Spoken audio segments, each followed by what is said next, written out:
On revient au tuteur maintenant de la musulmane. Le tuteur de la musulmane est son père, sauf si son père n'est pas musulman.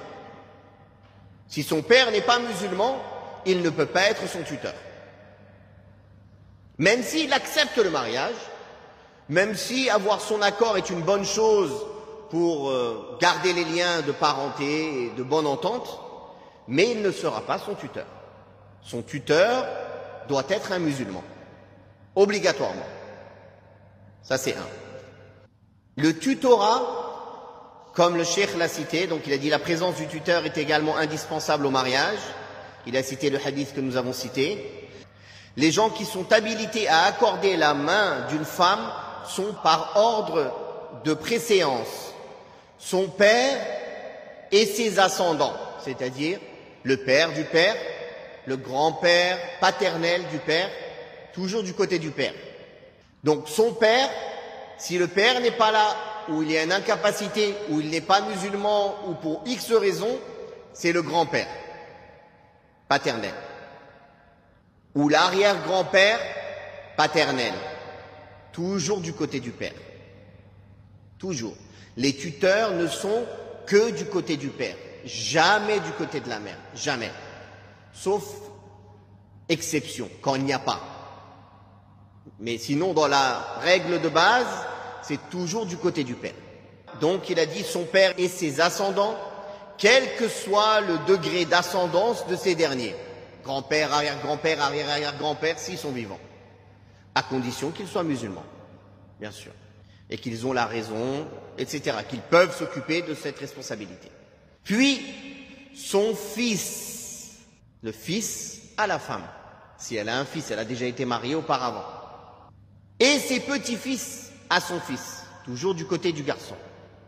Quel que soit le degré de filiation de ce dernier, c'est-à-dire petit-fils, arrière-petit-fils, arrière-arrière-arrière-petit-fils.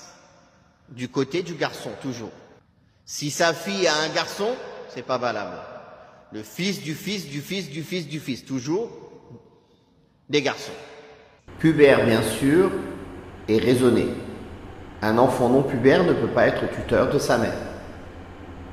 Et il faut qu'il ait la raison, qu'il sache choisir ce qui est bon pour sa mère. Non pas un petit garçon, sa mère, elle va lui dire « marie-moi avec celui-là », il va dire oui, même si c'est un criminel.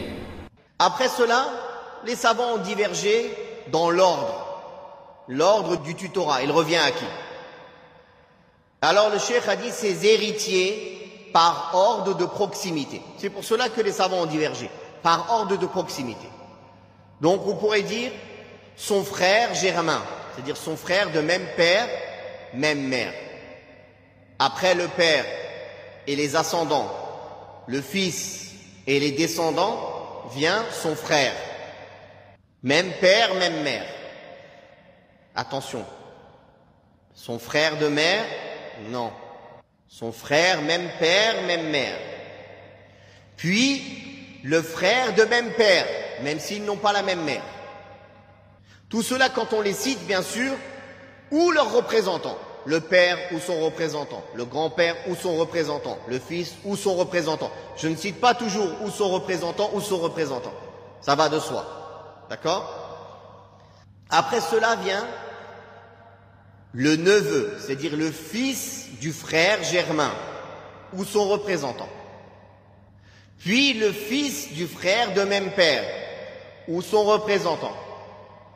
Puis l'oncle paternel germain ou son représentant, puis l'oncle paternel de même père ou son représentant, puis le cousin germain, fils de l'oncle paternel germain ou son représentant, puis le cousin, fils de l'oncle paternel de même père. Voilà l'ordre des tuteurs.